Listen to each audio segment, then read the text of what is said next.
A ação ela é bem marcadinha, bem colocada no episódio, como quem diz, acorda aí, rapaz. Eu entendo isso, mas eu lamento também. Vi 2 episódios de Invasão Secreta, eu vou falar agora sem spoilers as minhas primeiras impressões sobre ele, tá? Entenda, sobre eles, na verdade, né? E entenda, não é a opinião definitiva sobre a série. Não é, porque a temporada precisa ser toda assistida para aí sim algo mais taxativo ser dito. Vai ter resenha semana a semana dos episódios e também ao final, o que eu chamo de saldo final, que aí sim parece mais com a crítica, tá? Vou falar agora nesse vídeo, me baseando apenas nos 2 primeiros episódios, nem mais, nem menos. O primeiro episódio estreia dia 21, uma quarta-feira, e daí toda quarta-feira, né, serão 6 episódios, ou seja, serão 6 semanas aí de episódios, pelo menos esses 2 aqui, de 50 minutos cada, tá? São 50 minutinhos aqui para cada episódio. Se inscreva no canal, deixa o like e vamos lá pro papo.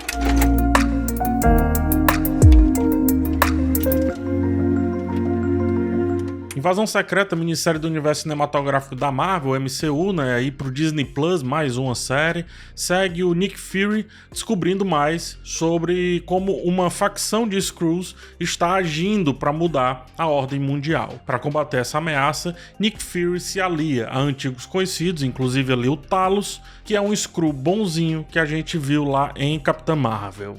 Os Skrulls radicais estão promovendo ataques terroristas e o Nick Fury precisa resolver isso antes que vire uma guerra mundial, inclusive com os Estados Unidos e Rússia no meio disso tudo. Portanto, tudo vira uma corrida contra o tempo, tem uma certa urgência sendo construída aqui nesses primeiros episódios, mas também tem algo muito pessoal para aí sim valorizar o protagonismo do Nick Fury dentro desses assuntos. A série apresenta um elenco interessante, tem o Ben Mendelsohn, que eu adoro desde o Bloodline, a série da Netflix, tem a volta do Samuel Jackson como Nick Fury, tem o Don Cheadle como máquina de combate, mas só que chega aqui para Marvel ninguém menos do que a multi-premiada Olivia Colman de The Crown, A Filha Perdida, A Favorita, Império da Luz, pensa mais apresentações.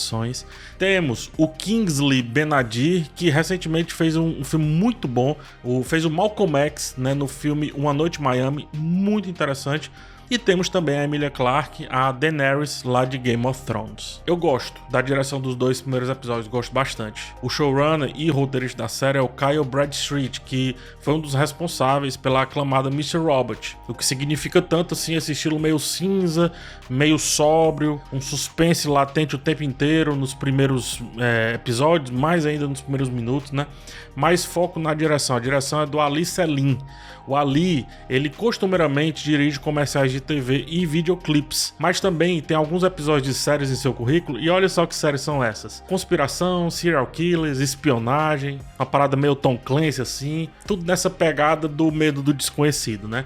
Muito bem impresso aqui, porém entenda, muito importante entender uma situação aqui. Isso não leva a direção dos episódios para o lado de True Detective ou Mindhunter, por exemplo. Não é essa a construção, não é essa a abordagem. É séria, como elas, sim, tem muita seriedade, só que tem elementos levemente fantásticos aqui. E aí o Ali Selim também tem um estilo mais documentário, dirigiu muitos documentários, e isso traz uma certa crueza para a direção dos episódios. Nas cenas de luta, aí sim, vem o lado mais videoclipe dele, essa linguagem também domina de certa forma aqui. E no geral, como eu disse, gosto da direção desses episódios, gosto bastante de como ele atua com esse assunto e como constrói uma atmosfera para valorizar o medo que o americano tem, acho que desde sempre ali, do estrangeiro, né? Um medo herdado dos romanos ali na Europa medieval. Falando em clima, ambiente, o comecinho tem um quê de Andor, mas um quê tão legal de Andor, pena que se dissipa, porque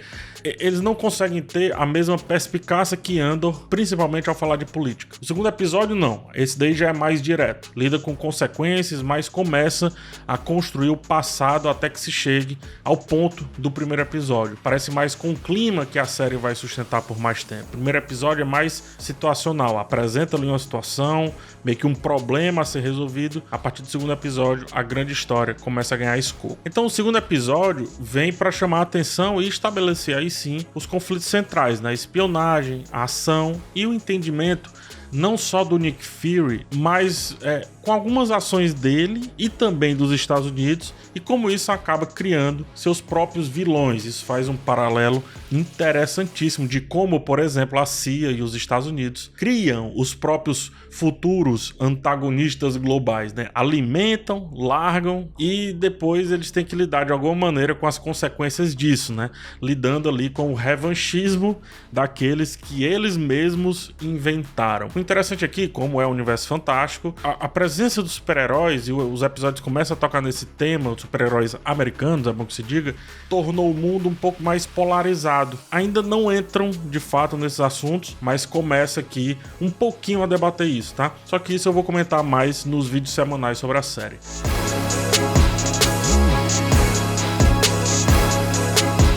A sensação de suspense constante dos filmes de espionagem existe, mas não é o que domina tudo, infelizmente. Ainda tem que apostar muito em ação para segurar um público mais Marvel e menos filme de espionagem.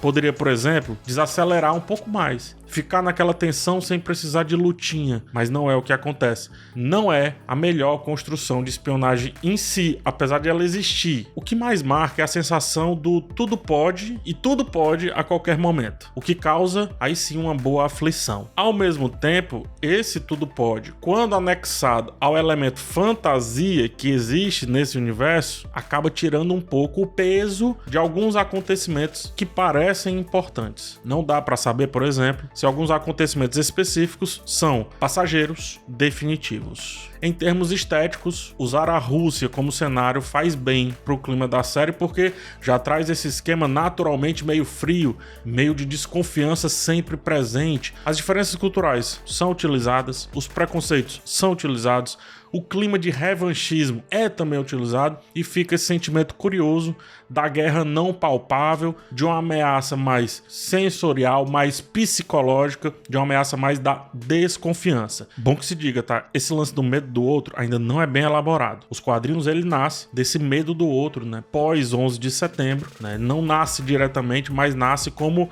talvez um dos grandes elementos aí desse receio do que está para além do nosso povo, da gente, da nação e etc. E como tudo isso pode estar infiltrado no meio da gente e a gente nem sabe. A gente, quando eu falo eles, Estados Unidos, tá? A escolha narrativa é focar essa história, a invasão secreta, a partir de conflitos um pouco mais pessoais. Isso faz os episódios iniciais irem, sim, direto ao ponto, já deixa claro quais serão os conflitos e como o Nick Fury vai entrar nisso tudo. Inclusive tem um tema nascente relacionado a ele que eu acho que pode resvalar bastante em uma percepção mais geral do MCU, né, do universo cinematográfico da Marvel, mas ainda é muito nascente. Destaque: personagens secundários. Eles são promissores, ainda estão mornos, é importante que se diga, mas cara, Olivia Colman é brincadeira. Ela, em poucas cenas, brilha demais. É muito magnética, muito magnética. A personagem dela poderia ser vivida apenas pela Olivia Colman? Não. Mas como ela atua com um certo deboche elegante, traz um frescor para tanta tensão reprimida que a série trabalha, que é maravilhoso. Ela parece que ilumina tudo. Eu gosto muito também do Ben Mendelsohn, muito, muito. Ele consegue imprimir muito bem, né? Desenhar muito bem. Esse personagem que sempre parece um vilão, acho que a caricatura dele traz isso, né? Sempre parece meio que um vilão, mesmo fazendo coisas boas, mesmo sendo estabelecido como o do bem, né? Falando de vilão, né? Não que ele seja o vilão, não é isso que eu tô falando, mas falando de vilão, destaque pra vilania que vai além do homem mais forte da sala. Por mais que haja a figura do antagonista, né? Acho que ele fala mais de ideais do que da figura em si. É uma vilania mais estrutural e menos factual. Combina com essa sensação que eu falei anteriormente, aí, esse clima todo que é criado, mas ainda tem muito factual porque a Marvel e a Disney precisam criar, né? Precisam marcar bem quem é o bom e quem é o mal, até para que as reviravoltas sejam sentidas por um público menos exigente, digamos assim. Mas, guardadas as devidas proporções, o vilão dessa história é mais Barão Zemo e Killmonger e menos Thanos. Tô falando no sentido de ideia, não no sentido de execução. Há a figura, mas o ideal, o idealismo é maior do que a figura em si, é maior do que a imagem. Esse é o ponto. E isso pode levar o antagonismo dessa minissérie para vários lados, deixando tudo muito dúbio. Gosto disso também. finalmente, tá? Os 2 primeiros episódios são melhores do que as propostas das últimas séries do MCU, menos heroísmo e mais assunto. Esse é o resumo aqui que eu trago. Seria a headline, por exemplo, se eu fosse fazer uma notícia: menos heroísmo, mais assuntos. Para um pouco com esse lance de vilão e mocinho e coloca tudo no mesmo balde. Por isso, lembra sim pouco mais o estilo da série Falcão e o Soldado Invernal, só que com menos necessidade da presença de heroísmo, né, de heróis factuais, e assim se valem mais do texto e da construção dos conflitos. Gosto da atmosfera formada, mas fica um adendo: como seria bom se fosse um escopo mais fechadinho ainda, sem precisar tocar em assuntos ali do MCU. Como seria interessante valorizar mais a espionagem sem precisar apelar tanto para ação, seria algo magistral. Como o Andor, por exemplo, fez no sentido um pouco mais político da coisa ali, olhando para Star Wars, né? Aqui, do ponto de vista do MCU, isso não consegue ser atingido, mas não é esse o público da Marvel, né? Querer calma, tranquilidade, uma certa lentidão, não é esse o público da Marvel, e eu entendo porque as escolhas de utilizar tanto. Enfim, vou fazer os vídeos semanais sobre a série, já disse, peço novamente seu like, sua inscrição e te agradeço por ter chegado até o final. A gente se vê lá, forte abraço e fui!